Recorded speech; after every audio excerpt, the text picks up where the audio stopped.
በርካታ የፖለቲካ ፓርቲዎች ያው ሰፊው የፖለቲካ ምህዳሩን ተጠቅመው ወደ ሀገር ውስጥ ገብተዋል።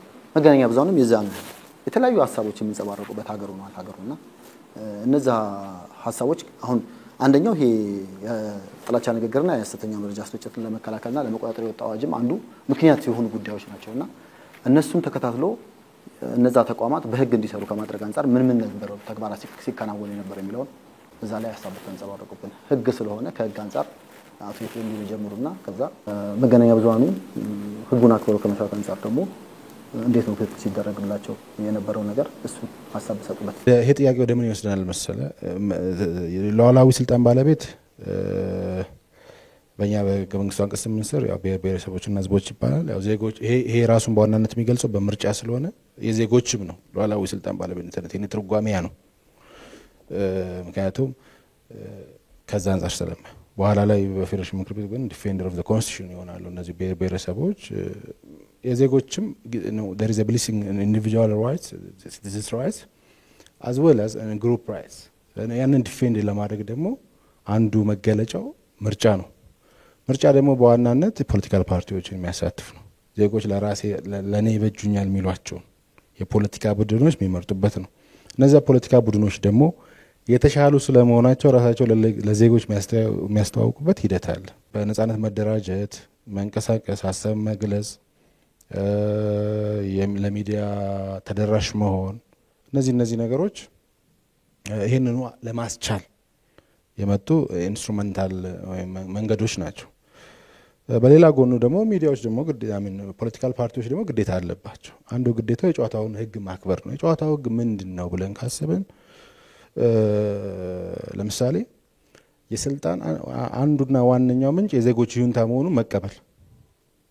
ለምሳሌ በተራዘመ እንደከዚህ ቀደሙ በተራዘመ የትጥቅ ትግል ወይም ደግሞ ተሞክሮ አዋጭነቱ አዋጭ ያለመሆኑ የተደረሰበት ከተማ ማዕከል ያደረገ ትጥቅ ትግል 66 በኋላ አንዳንዴ ተከወነ ነው። እነዚህ ነገሮች አሁንም አንዳንድ ፍንጮችን ስለምናይ ነው ባይዘው የነማ ማነሳ እዚህ ውስጥ መግባት የጨዋታውን ህግ አለማክበር ነው የሚሆነው።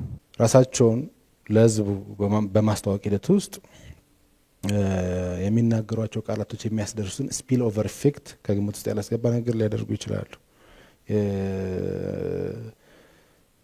ሰዎች የሚያራርቁ ጠላትና ወዳጅነት ብለው ይሄ ጥላቻን ፖለቲካ የሚያራምዱ የኛና የሱ ነው የሚሉ ዋጋ ያስከፈሉን በታሪካችን ውስጥ ይከቱናል። እነዚህ ነገሮች ጤናማ ለመሆናቸውን ተገንዝቤያለሁ።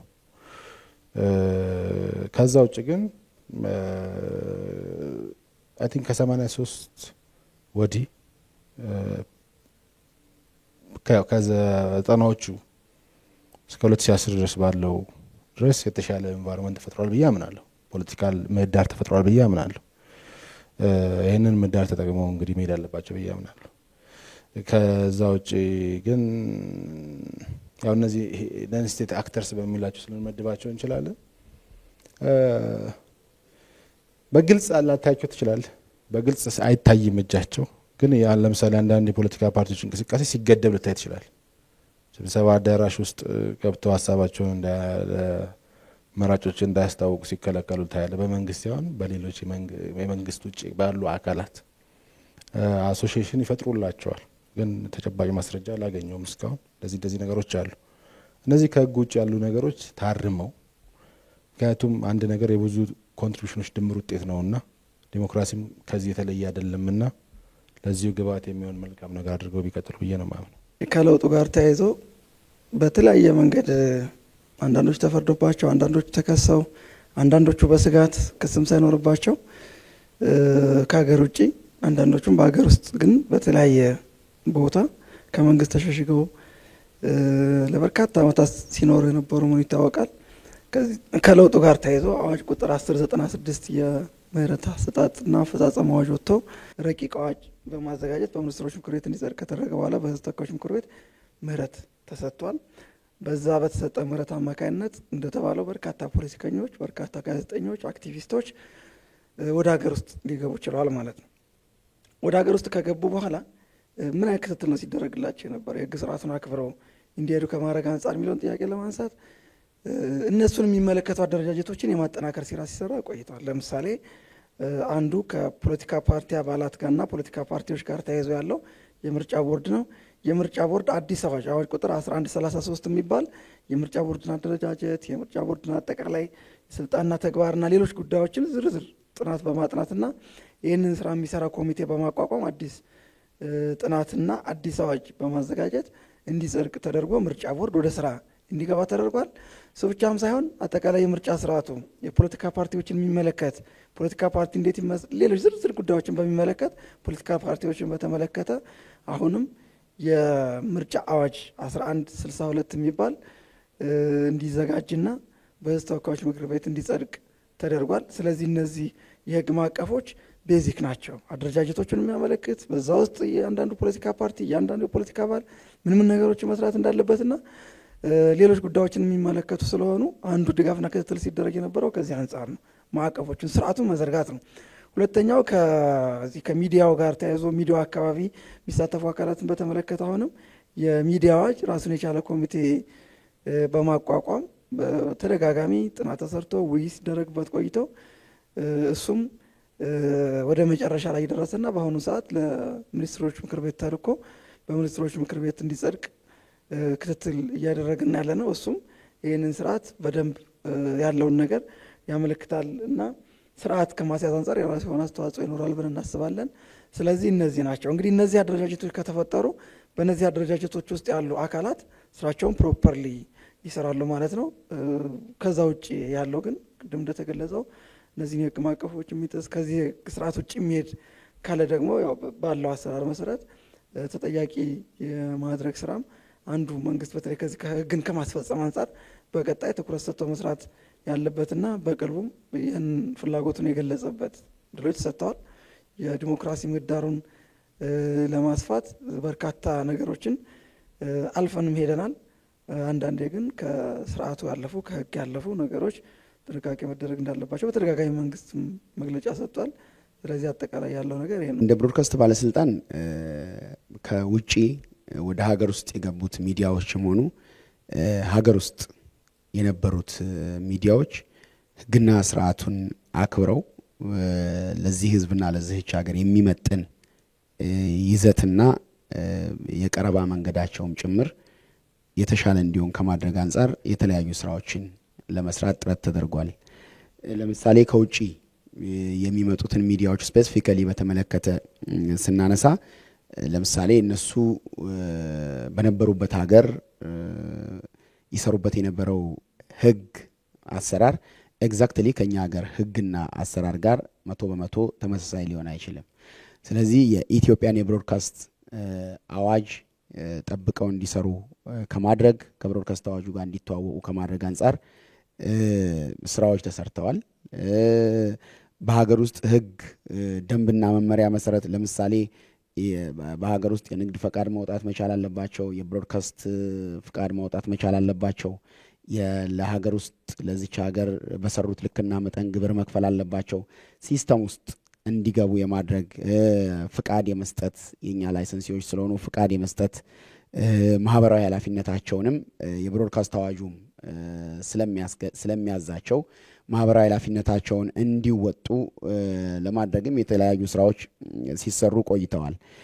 ከዚህ ባሻገር አሁን ያለው የሚዲያዎችን ሐሳብን የመግለጽ የመጻፍ የመናገር ወዘተ መብታቸውን ላለመንካት የሚደረገው ጥረት ባንዳንዶች በጣም መለሳለስና መስመር ያለፈ ነው ቢባልም እንኳን እስከዚህ ርቀት ድረስ ተኪዶ ሀገር ውስጥ ያሉት ትላንትና ይሄንን በል ይሄንን አትበል ይሄንን ጻፍ ይሄንን አትጻፍ ይሄን ለምን አልክ ይሄን ነበር ማለት የነበረብክ በሚል አትሞስፌር ውስጥ የቆዩ ስለነበሩ ከዚህ አንጎቨራቸው እስኪወጡ ድረስ በትዕግስት የአቅም ግንባታ ስራ የማድረግና ከውጭም የመጡት ምናልባት አብዛኞቹ የትግል ሚዲያዎች ስለነበሩ አሁንም ቶሎ ከዛ የትግል ሜንታሊቲ ወጥተው ፕሮፌሽናል ሚዲያ ለመሆን እየተቸገሩ እንዳሉ በግልጽ እየተመለከትን ነው። ከዚህ ከበልበለው አይነት ነገር ተላቀው ፕሮፌሽናል ሚዲያ እንዲሆኑ በተለያየ መልኩ የማገዝና ራሳቸውን ከዚህ ሀገር ህግ ስርዓት የብሮድካስት አዋጅ ጋራ አስማምተው እንዲሄዱ ለማድረግ የተለያዩ ጥረቶችን እያደረግን ነው። ከነዚህ ጥረቶች ውስጥ አንዱ ከዚህ በፊት ባልተለመደ ሁኔታ ለኮሜርሻል ሚዲያው፣ ለፐብሊክ ሚዲያውም፣ ለኮሚኒቲ ሚዲያውም እኩል የሆነ የስልጠና መድረኮችን በማዘጋጀት በብዛት ስፔሲፊክ በሆኑ ኢሹዎች ላይ ሳይቀር ስልጠናዎችን በማዘጋጀት ስልጠናዎችን እንዲያገኙ እያደረግን ነው። ከውጭ ሀገር የመጡትን ሚዲያዎችም በሀገር ውስጥ ያሉት ሚዲያዎች ሳንል ሁሉም ሚዲያዎች ለኛ ደንበኞቻችን ናቸው። ስለዚህ ከሁሉም ጋር እኩል በመስራት ስልጠናዎችን የመስጠት ከዚህም ባሻገር ደግሞ በእነሱ በኩል ያሉ ብዥታዎች ቢኖሩ እንኳን የተለያዩ የውይይት መድረኮችን በማዘጋጀት ከዛ ውይይት የምናገኛቸውን ግብአቶች ወደ መሬት ለማውረድ የተለያዩ ጥረቶችን እያደረግን ነው የምንገኘው። ከዚህም ባሻገር ከስቱዲዮ ግንባታ ከአንቴና ተከላ ጋር ከምናምን ጋር ተያይዞ በተለይ ከአንቴና ተከላ ጋር ተያይዞ የሚሰሯቸውን ስራዎች በሬዲዮም በቴሌቪዥንም የተለያዩ ድጋፎችን እያደረግን ወደ መስመር ወደዚች ሀገር የህጋዊ የህግ ስርዓት ውስጥ የሚገቡበትን ሁኔታ ለማመቻቸት የተለያዩ ጥረቶችን እያደረግን ነው። ከዚህ ውጪ በትንፋሽ ሳይሆን በፕሮፌሽናል በሆነ መንገድ የሚዲያ ሬጉሌሽን ስራ ለመስራት የብሮድካስት ባለስልጣን ራሱን በቴክኖሎጂም በሰው ኃይልም እንደዚሁም የሚዲያ ሬጉሌሽን ፊድባክ ሞኒተሪንግ ትሬንድ አናሊሲስ ሪፖርት የምናቀርብበትን መንገድ ሳይንሳዊ በማድረግ ከዛ እኛ ከምንሰጣቸው ፊድባክ የተሻለ እንዲማሩ ከማድረግ ውጪ ምንም ሞቲቭ ስለሌለ የተሻለ መረዳት የሀገሪቱን ህግ የብሮድካስት አዋጁን የዓለም አቀፍ የሰብአዊ መብት ድንጋጌዎችን እና ሌሎች ህጎችን መሰረት ባደረገ መልኩ እንዲሰሩ የተለያዩ እገዛዎችን እያደረግንላቸው እንገኛለን። ይሄንን እገዛ እያደረግን ግን ጎን ለጎን ህጎችን ለማስከበርም የራሳችንን ርቀት ሄደናል። ማስጠንቀቂያ የተጻፈባቸው አሉ፣ ከባድ ማስጠንቀቂያ የተጻፈባቸው አሉ። በተለያየ መልኩ ከኛ ጋር ተገናኝተው ከዚህ እንዲታረሙ በቃል ማስጠንቀቂያ የሰጠናቸውም ሚዲያዎች አሉ። እንደሚታወቀው ዲሞክራሲ በአንድ ጀንበር የሚገነባ ነገር ስላልሆነ ከሀገራችን ህዝብ ብዛት አንጻር ደግሞ የሚያኩራራንና በፈለግን ሰዓት የምንከፍተው በፈለግን ሰዓት የምንዘጋው ሚዲያም በብዛት ያለን ህዝቦች ካለመሆናችን ጋር ተያይዞ አፍራሽ ከሆነ ለምን ጥርቅም ተደርጎ አይዘጋም የሚል ሐሳብ እንዳለም ብረዳ ቀስ በቀስ ወደ ትክክለኛ ወደ ሆነው ትራክ ወይም መም ለማስገባት የተለያዩ ስራዎችን ስንሰራ ቆይተናል። ከዚህ ባሻገር ግን እኛ በራሳችን በኩል የሚዲያ ተዋንያኑ ነፃ እንዲሆኑ የበኩላችንን ጥረት አድርገናል። ያንን በህግ የመደገፍ ስራዎችን ለመስራት ጥረት እያደረግን ነው። ሳይንሳዊ የሆነ የሚዲያ ሞኒተሪንግ ትሬንድ አናሊሲስ ሪፖርት በየወቅቱ ሳናቋርጥ እየላክን ነው። በየሚዲያ ሃውሶቹ እየሄድን ያ ፊድባክ ምን እንደጠቀማቸው ምን ጉድለት እንዳለበት ምን ብናሻሽል ጥሩ እንደሆነ እያነጋገርናቸው እነሱም በተሰጣቸው ፊድባክ መሰረት ማስተካከያዎችና ማሻሻያዎችን ለማድረግ ጥረት ያደረጉ አሉ፣ ያላደረጉም አሉ። በቀጣይ ግን እኛ የቤት ስራችንን ሰርተን ስንጨርስ በሂደት በትክክል በሚዲያ ህጉ በጫወታ ህጉ ልክና መጠን በማይንቀሳቀሱት ላይ ህጉ በሚፈቅደውና ልክና መጠን እርምጃ ለመውሰዳችን ግን ወደፊት የማይቀር ነው። እነዚህና ሌሎች ነገሮችን እያደረግን ከውጭ የመጡትንም አገር ውስጥ ያሉትንም በትክክለኛው የሀገሪቱ ህግ መሰረት ስራቸውን እንዲሰሩ ለማድረግ ጥረት እያደረግን ነው። አሁን ከፊታችን አንድ አብይ ጉዳይ ይጠብቀናል። ብሔራዊ ምርጫ አለ። ምርጫውን ዲሞክራሲያዊ ሰላማዊና ፍትሃዊ ከማድረግ አንጻር ዜጎችም ደግሞ ነፃነታቸውን በአግባቡ እንዲጠቀሙበት ከማድረግ አንጻር ከመገናኛ ብዙሃንም ይጠበቃል፣ ከህግ አስፈጻሚ አካላትም ይጠበቃል የሚለውን አንድ በአንድ እስቲ ሀሳብ ሰጡና ውይይታችንን እናጠቃልላለን ማለት ነው። አሁን ኃይለኛ የስልጣን ትንቅንቅ ላይ ናቸው ያሉት ብዙ ቡድኖች። አይገርምም እሱ የፖለቲካ ምርጫ ማለት ይሄንን የስልጣን ትንቅንቅ ከጉልበትና ከኃይል ተቋማዊና ህጋዊ ወደ ማድረግ መውሰድ ነው። ነገር ግን ምን ያህል ወይም እንዴት እነዚህ የፖለቲካ ቡድኖች ለዚህ ታማኝ ይሆናሉና ለዚህ ተገዥ ይሆናሉ አላቅም፣ ልነግርህ አልችልም። እሱ ምክንያቶች ይወሰናል። ነገር ግን አሁን ማየው ፍልሚያ እኔ የብሔርተኝነት ፍልሚያ ነው። ብሔርተኛ ኃይሎች ናቸው የኢትዮጵያ የፖለቲካ መድረክ ላይ የተናነቁት። በአንድ በኩል የብሔር ብሔርተኞች አሉ፣ በሌላ በኩል ደግሞ ኢትዮጵያዊ ብሔርተኞች አሉ። እነዚህ ብሔርተኞች ምንም በላቸው ምንም ለዲሞክራሲ፣ ለሰብአዊ መብት፣ ለህግ ልዕልና፣ ለህገ መንግስታዊ መጽናት የሚታገሉ አይደሉም። የኢትዮጵያ ብሔርተኞችም ይሁኑ ብሔር ብሔርተኞችንም ይሁኑ ብሔርተኝነት ዞሮ ዞሮ መጨረሻው የስልጣን ትግል ነው እና ስልጣንን መያዝ የመንግስት ስልጣንን መያዝና ያንን ስልጣን እነሱ ወደሚፈልጉት የብሔር ፍላጎት ወይም የብሔርተኝነት ፍላጎትና የብሔርተኝነት ጥቅም መብት ማዞር ነው። ያሸናፊና የተሸናፊ ትርክት ነው የብሔርተኝነት ፍልሚያ። አሁን ኢትዮጵያ ውስጥ እኔ እስከሚገባኝ ድረስ ልሳሳት እችላለሁ። እኔ እስከሚገባኝ ድረስ ግን አሁን ማየው ፍልሚያ እንዴት አድርገን የገቨርናንስ አገሩን እኔ የተሻለ አሳድጋለሁ፣ የተሻለ መራለሁ፣ የተሻለ ወስዳለሁ አይደለም። የኔ ብሔርተኝነት ዓለማዊ እይታ ማሸነፍ አለበት ነው። ምናልባት ምንሳሳት ከሆነ የብሔር ብሔርተኞችን ብቻ ከሆነ ብሔርተኛ የምንላቸው የኢትዮጵያ ብሔርተኞችም ወይም የኢትዮጵያዊነት ብሔርተኞችም ፓን ኢትዮጵያን ናሽናሊስቶች የሚባሉትም የባሱ ናቸው፣ አንድ አይነቶች ናቸው። ሚዲያው በዚህ ብሔርተኝነት ሰልፍ ውስጥ ነው የገባው በብዛት፣ ሁሉም አይደለም በብዛት። በዚህ ብሔርተኝነት ሰልፍ ውስጥ የአንደኛውን ብሔርተኝነት ማሸነፍና መሸነፍ ፍልሚያ ውስጥ ነው ያለው። በዚህ ቀዳዳ ውስጥ ፕሮፌሽናሊዝም ወይም ፕሮፌሽናል መሆን የሚፈልገው ኮመርሻል የሆነው ኮርፖሬቲስት ኮመርሻል ፕሮፌሽናል ባለሙያ በጋዜጠኝነት የሙያ ስነ ምግባር ደንብ እና ስርዓት ለመስራት የሚፈልገው የሚዲያ ክፍል እየተደፈቀ ነው የሚሄደው። ድምጹም እየሰለለ ነው የሚሄደው። እጅግ ተፎካካሪ ተገዳዳሪና ተወዳዳሪ ሚዲያ በሚኖርበት ጊዜ የፖለቲካ አውዱ የተረጋጋ ሊሆን ይገባው ነበር።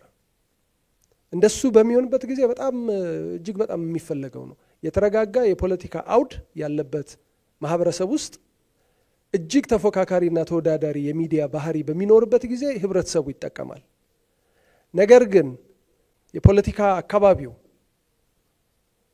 እጅግ በጣም ያልተረጋጋ ሲሆን ሚዲያው እጅግ ተወዳዳሪ በሚሆንበት ጊዜ የግጭት መንስኤ ይሆናል። እነዚህ ሁሉ የምታያቸው ግጭቶች ከዛ ይመጡ ናቸው።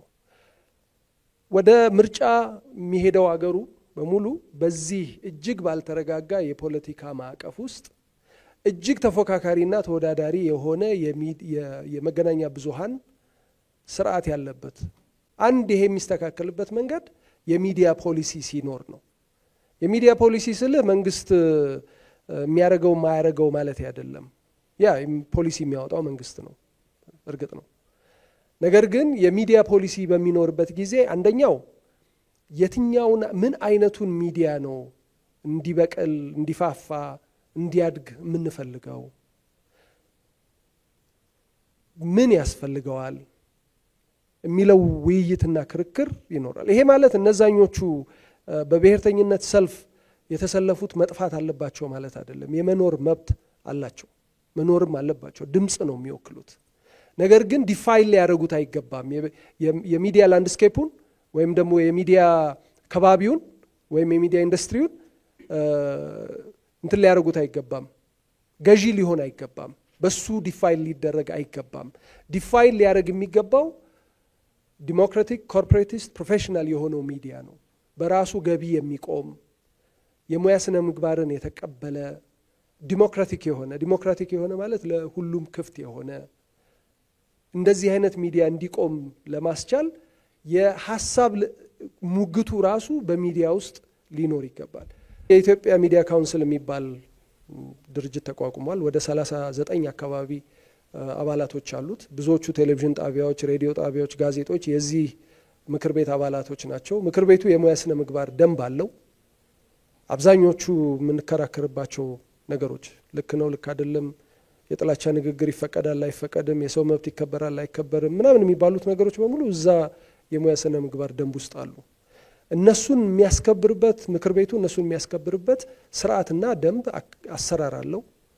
ይሄ ምክር ቤት በደንብ እንዲሰራና ተቋቁሟል፣ ግን ገና ለጋ ነው ገና ልጅ ነው እና በደንብ እንዲሰራና ኃላፊነቱን በሚዲያ ኢንዱስትሪ ውስጥ እንዲወጣና ለህብረተሰቡ ቢያንስ ከፖሊስና ከፍርድ ቤት ውጪ አቤቱታ የማሰሚያ ቦታ መሆንና ለአቤቱታው ደግሞ በቂ የሆነ መልስ የሚሰጥ ተቋም እንዲሆን ማድረግ የሚጠቅም ይመስለኛል። እንደ ፌዴራል ጠቅላይ አቃቢ ህግ አሁን ምርጫውን በተመለከተ እያደረግን ያለ ነው። አንደኛ የምርጫ አዋጁን ከምርጫ ቦርድ ጋር በመተባበር በተቋሙ ላሉ አቃቢያን ህግ የማስተዋወቅ ነው። ከዛ ጋር ተያይዞ የሚነሱ የተለያዩ እሾች ካሉ አቃቢ ህጉ ዝግጁ ሆኖ እንዲጠብቅና ለነዛ ጥያቄዎች ወይም ለነዛ ለሚመጡ ጉዳዮች ምላሽ መስጠት የሚያስችል አቃቢ ህግ ማዘጋጀት ያስፈልጋል። ስለዚህ በዚህ ጉዳይ ላይ ሊሰሩ የሚችሉ ከመቶ በላይ አቃቢያን ህግ ስልጠና በመስጠት ጉዳዩን በቅርብ ክትትል እንዲያደርጉ እየተደረገ ነው። ሁለተኛው በአዋጅም የተሰጠን ስልጣን አዳዲስ በሚወጡ ህጎች ላይ የሚመለከታቸው አካላት ማስተዋወቅ ነው። ስለዚህ ለማህበረሰቡ ለመራጩ ህዝብ እዛ ውስጥ ለሚሳተፉ የተለያየ አካል ህጉን ከህጉ ጋር ተያይዞ ያሉ መብቶች ያሉ ግዴታዎች ምንድናቸው የሚለውን በተለያዩ ሚዲያዎች ለማስተዋወቅ ዝግጅት እያደረግን ነው። እስካሁን በተወሰኑ ሚዲያዎች ነው የሰራ ነው፣ ግን እንደ ሀገር አቀፍ ሰፋ ተደርጎ በደንብ ማስተዋወቅ ይጠይቃል። በእርግጥ ምርጫ ቦርድም የሚሰራው ስራ ይኖራል። ከዚህ ጋር ተያይዞ የፖለቲካ ፓርቲ አባላትም የራሱ የሆነ ረቂቅ መመሪያዎች አሉ አሁን የተዘጋጁ። በእነዛ አማካይነት ለአባሎቻቸው ለመራጩ ህዝብ የሚያስተዋውቁበትና ያን ሲሰሩ ሊከተሉ የሚገባቸው አጠቃላይ የአሰራር ስርዓቶች የተለያዩ መመሪያዎች ተዘጋጅተዋል። ስለዚህ በእኛም እንደ ተቋም ለፖለቲካ ፓርቲዎችና ለተለያዩ ለሚመለከታቸው አካላት አዋጁን የማስተዋወቅ ከዛ ጋር ተያይዞ ያሉ መብት ግዴታዎች በምርጫ ጊዜ መከናወን ያለባቸው ተግባራትን አስመልክቶ በተለያዩ ሚዲያዎች የተለያየ ትምህርት ንቃተ ህግ ትምህርት ለመስጠት ዝግጅት እያደረግን እንገኛለን። ከዛ ውጭ ግን እንደተባለው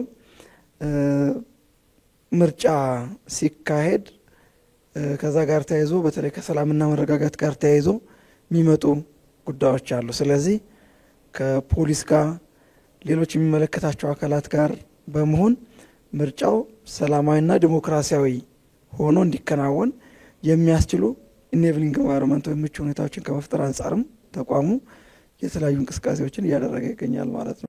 ከምርጫ በፊትና ከምርጫም በኋላ አንዳንዴ እነዚህ ግጭቶች ሊኖሩ ይችላሉና በዛ ረገድ የሚመለከታቸው አካላት ጥንቃቄ በበኩላቸውን አስተዋጽኦ ቢወጡ ነው። ለምሳሌ ይህን ሰሞን አንዳንድ ምልክቶችን አይተናል። ለድጋፍ በወጡ ዜጎች መካከልና ያንን በተቃውሞ መካከል ግጭት ተከስተዋል። እነዚህ ነገሮች ላይ ፓርቲዎች ለደጋፊዎቻቸው በተቻለ አቅም ከተቻለ ከግጭት የጸዳ ካልተቻለ ግን የግጭት መጠኑ በጣም ያነሰ እንዲሆን የበኩላቸው መወጣት መቻል አለባቸው። ምርጫ ሲባል ሌላው ከምርጫ በኋላ ያለው ግጭት እንዳይኖር የዜጎችን ውሳኔ መቀበል ዞሮ ዞሮ ያ ብዙ ነገር ጠቀሜታ አለው። አንድ ነገር ለማከል ምርጫ ያው ነጻና ገለልተኛ መሆን አለበት። ዋናው ኃላፊነቱ ከዲሞክራሲ ተቋማት መካከል አንዱ የሆነ ምርጫ ቦርድ ነው። ይህንን ኃላፊነቱ በአግባቡ ይወጣል ብዬ አምናለሁ። መንግስትም በዚህ ረገድ የሚኖርበትን ኃላፊነት ይወጣ የተሻለ ነው ብዬ አምናለሁ። እያንዳንዱ ዜጋም በዚህ ረገድ የበኩሉን አስተዋጽኦ መልካም አስተዋጽኦ ማበርከት መቻል አለበት። በተለይም ለግጭትና ለጠብ የሚጋብዙ ነገሮችን በተቻለ አቅም ከራሱን ቢያጸዳ መልካም ነው ብዬ አምናለሁ። ሀገራዊ ምርጫ ከፊታችን እየመጣ ነው። የፖለቲካ ፓርቲዎችን መምከር አልፈልግም። እንግዲህ በምርጫው ቀንቷቸው ወደ ሀገር ወደ መምራቱ ከመጡ ይህንን ታላቅ ህዝብና ታላቅ ሀገር ከ100 ሚሊዮን በላይ የሆነ ህዝብ ለመምራት እየተወዳደሩ ወይም ደግሞ መንገድ እየጠረጉ ያሉ ከመሆናቸው ጋር ተያይዞ ምን ማድረግ እንዳለባቸው በውል ይገነዘባሉ የሚል እምነት አለኝ። ግን አንዳንዴ ይህን እምነቴን የሚሸረሽሩ ነገሮችን ስለማይ የሚደረጉ ከምርጫ በፊትም ሆነ ከምርጫ በኋላ የሚደረጉ ነገሮች ሁሉ ለህዝቡና ለሀገሪቱ ካላቸው ቀናኢነት የሚመነጭና ይህንኑ የሚበይን የሚገልጽ እንዲሆን እፈልጋለሁ እኔ በግሌ ማለት ነው። እና አሁን ልክ ያልሆኑ ነገሮች ሊኖሩ ይችላሉ በትምህርት፣ በጤና፣ በኢኮኖሚው፣ በውጭ ጉዳይ ፖሊሲ፣ በግብርናው በምናምን ይያል ልናነሳ እንችላለን። አሁን ልክ ያልሆኑትን ነገሮች እንዴት ልክ እንደሚያደርጉት ለህዝቡ መንገር ላይ ትኩረት ቢያደርጉ ዘመናዊ የሰለጠነ የምርጫ ባህል እና የዲሞክራሲ ባህል እየገነባን ለመሄድ ትልቅ እድል ስለሚፈጥርልን የፖለቲካ ፓርቲዎቻችን ሚዲያዎችን በሚያገኙበት ጊዜ ባያባክኗቸው የሚል መልእክት እንደ ኢትዮጵያ ብሮድካስት ባለስልጣን ማስተላለፍ ፈልጋለሁ። በጣም ውድ ሀብት ነው የጋዜጦች አምድ፣ የመጽሔት አምድ፣ የአየር ሰዓት ምን ያህል ውድ እንደሆነ የፖለቲካ ፓርቲዎች ይገነዘባሉ የሚል እምነት አለኝ። ይህንን ውድ የአገርና የህዝብ ሀብት እንዲጠቀሙበት የኢትዮጵያ ብሮድካስት ባለስልጣን ከኢትዮጵያ ምርጫ ቦርድ ጋር በመሆን የአየር ጊዜ መድቦ አምድ ለይቶ የሚሰጣቸው ለህዝቡ ከትምህርት አንፃር ይሄን ላረግልህ ነው፣ ከጤና አንፃር ይሄን ላረግልህ ነው፣ ከሰላምና ደህንነት አንፃር ይሄን ላረግልህ ነው ያልተደረገልን እንዴት እንደሚሸፍኑትም ጭምር ሊነግሩበት እና ጨዋ ክርክር እና የሐሳብ ልውውጥ ሊያደርጉበት እንጂ ሊሰዳደቡበት ስላልሆነ ለነሱም ለፖለቲካ ፓርቲዎቹም ለህዝቡም የሚመጥን ባለመሆኑ ያንን ኢፌክቲቭሊ ቢጠቀሙበት ያተርፋሉ የሚል መልእክት ማስተላለፍ ፈልጋለሁ። ሚዲያው በመጀመሪያ ራሱን ቆም ብሎ የሚያይበት ጊዜ ለራሱ ቢሰጥ ጥሩ ነው የሚል እምነት ነው ያለኝ። ሚዲያው ታሟል። ሚዲያው ታሟል ስንል ግን እያንዳንዶቹን ሚዲያዎች እየሄድን እናናግራለን። እያንዳንዱ ሚዲያ ስለታመመ ሌላ ሚዲያ ነው የሚነግርህ። ለምሳሌ ወደ 17 18 የሚሆኑ ቴሌቪዥን ጣቢያዎች ጋር ስንሄድ አንዱ ሚዲያ ሌሎቹ እንዴት እንደታመሙ ነው የሚነግርህ። ስለዚህ እሱ ጤነኛ ነው ማለት ነው። ሁለተኛው ሚዲያም ሌሎቹ እንዴት የታመመው ሚዲያ የቱ ጋር እንዳለ ግራ ይገባሃል። ስለዚህ ችግሮች አሉ። አሁን የሚዲያ ስርዓታችንን እየመራን ያለንበት ወይም ደግሞ ያለውን የተከፈተውን የሚዲያ ነጻነት እየተጠቀምን ያለንበት መንገድ ልክ አይደለም፣ ዋጋ ሊያስከፍለን የሚችል ነው ብለን ስንነጋገር ሚዲያዎቹ ቆም ብለው እኔ ጋር ያለው ክፍተት ምንድነው የሚለውን ነገር ቢያዩት ጥሩ ይመስለኛል። ከዚህ ባሻገር ሚዲያው ላይ የወጣን ሰዎች ማይኩን ያዝነው ሰዎች ስንናገር ቢናገሩ ከኛ የተሻለ የሚናገሩ ከኛ የተሻለ ሐሳብ ያላቸው ከኛ የተሻለ ተቆርቋሪነት ለህዝብ ያላቸው ለሀገር ያላቸው ግን ማይኩን ያላገኙ ሌሎች ሰዎች በየጥጉ ሆነው እንደሚሰሙንም ማሰብ ተገቢ ነው። በልምድ በኑሮ በህይወት በንባብ ብዙ ነገር ያላቸውም ሰዎች ስለሚሰሙን በተቻለ መጠን ለሚያነበን ለሚሰማን ለሚመለከተን ሰው የሚመጥን ነገር ለማዘጋጀት ጊዜያቸውን ዕውቀታቸውን ጉልበታቸውን እዚህ ላይ ኢንቨስት ቢያደርጉ የተሻለ ያተርፋሉ የሚል እምነት አለኝ። ከዚህ ባሻገር ሚዲያ ላይ ተወጥቶ በሚባል ዘራፍ የተጠቀመ ሀገርም የተጠቀመም ህዝብ የለም። ይህንን ለነሱ ለመንገድ ለማስተማር አይደለም፣ ምናልባት ለማስታወስ ካልሆነ በስተቀር ማለት ነው። እስከየትኛውም ጥግ ድረስ ሄዶ በሐሳብ መነጋገር፣ በሐሳብ መከራከር፣ ሐሳብን ማቅረብ፣ ሐሳብን መሞገት ልክ አይደለም ማለት ይቻል ይሆናል። ግን በውረድ እንውረድ ማንም ምንም እንደማያተርፍ ብናስታውስ በየጊዜው ይህንን ብናስታውስ የተሻለ ነው። ያውቁታል ብዬ ስለማምን ነው ብናስታውስ የተሻለ ነው የሚል እምነት አለኝ። ከዚህ ባሻገር በሚዲያዎቻችን የምንሰራቸው ፕሮግራሞች ከምርጫው ጋር ተያይዞ የምንሰራቸው ወደፊት የምርጫ ቅስቀሳ ጊዜ ይመጣል የምናቀርባቸው የምርጫ ቅስቀሳዎች በትክክል ለህመሞቻችን ፈውስ ሊሆኑ ከመቻላቸው ጋር አያይዘን በደንብ መመዘን መፈተሽ ያስፈልጋል። የኛ የምንናገረው ሌላ፣ የህዝባችን ችግር ሌላ፣ የህዝቡ ፍላጎት ሌላ፣ የፖለቲካ ፓርቲዎቹ የቅስቀሳ አቅጣጫ ሌላ። እዚህ ላይ በደንብ በውል ቢያጤኑት ሌሎች ሀገራት ላይ ያለ ስፔሲፊክ የሆነ ለምርጫ ቅስቀሳ ጊዜ ብለው የሚያዘጋጇቸው ማኑዋሎች፣ ሰነዶች ይኖራሉ። ይህንን የማድረግ ነገ የአየር ሰዓት አለኝ ከሰዓት ብሎ ተነስቶ ከመውጣት ባለፈ ይህንን ልምድም ቢያመጡት የተሻለ ነው። ህዝባችን በዋናነት ሚዲያዎችን የሚጠቅሙትን አቅፎ የማይጠቅሙትን መቅጣት የሚያስችል እድል ህዝባችን እጅ ላይ ነው ያለው። ለቴሌቪዥኖቹ ሪሞቱ እጁ ላይ ነው ያለው። ልጆቹን ሊጠቅምለት፣ አገሩን ሊያቆይለት፣ ሰላሙን ሊያስጠብቅለትና ሊያሻግርለት፣ በአጠቃላይ እዚች ሀገር ላይ የሰላም አየር እንዲነፍስ የበኩሉን ትንሽ አስተዋጽኦ የማያደርግን ሚዲያ ከፍቶ ማዳመጥ የወለዳቸው ልጆች ላይ ወንጀል እንደመፈጸም ቆጥሮ ይሄንን ምክንያቱም ሊያቀጣጥል እሳትና ጭድ ይዞ የወጣን አንድን ሚዲያ እኔ ካልገዛውት፣ አንተ ካልገዛው፣ ህዝቡ ካልገዛው ለብቻው አየር ላይ ቫኪዩሙ ላይ እየጮኸ ኖሮ ይቀጥላል የሚል እምነት የለኝም፣ ሊሆን ስለማይችል ማለት ነው። ስለዚህ በዚህ ረገድ ትንሽ በሰል ሰልጠን ያለ አተያይ ቢኖረን የተሻለ ነው የሚል እምነት ነው ያለኝ። ከዚህ ባሻገር በመጨረሻ ማንም እንግዲህ ከመኖር የሚቀድም ዓላማና ግብ ይዞ የሚንቀሳቀስ የለም። ሌላው በዚህ ውስጥ ነው፣ ስንኖር ነው የምንነጋገረው፣ የምንጣላውም፣ የምንታረቀውም፣ የምንቀራረበውም፣ የምንራራቀውም ሁላችንም ስንኖር ስለሆነ ሚዲያዎች እና የፖለቲካ ፓርቲዎች እንዴት እንደሚኖር ሲነግሩት እንጂ እንዴት እንደሚሞት ለሚነግሩት ሚዲያዎችና የፖለቲካ ፓርቲዎች ቦታ ባይኖረው ህዝባችን ያለምንም ጦርነት፣ ያለምንም አዋጅ፣ ያለምንም ህግ እንቀጣቸዋለን። የሚጠቅመንን፣ የሚበጀንን፣ የሚያሻግርን ነገር ላይ ኢንፋሲስ ሰጥተው እንዲሰሩ እናበረታታቸዋለን፣ እንሸልማቸዋለን። ይሄንን ትጋት ማለት ነው። ስለዚህ ምርጫው ሰላማዊ ሆኖ እንዲጠናቀቅ የፖለቲካ ፓርቲዎችም ሚዲያዎችም ህዝባችንም መንግስትም የየራሳቸው የሆነ የተደመረ አስተዋጽኦ ማድረግ የሚችሉ ከሆነ ከምርጫው በኋላ የተሻለ ቀን እናያለን የሚል እምነት አለኝ። እንግዶቼ ጥያቄን ጨርሻለሁ።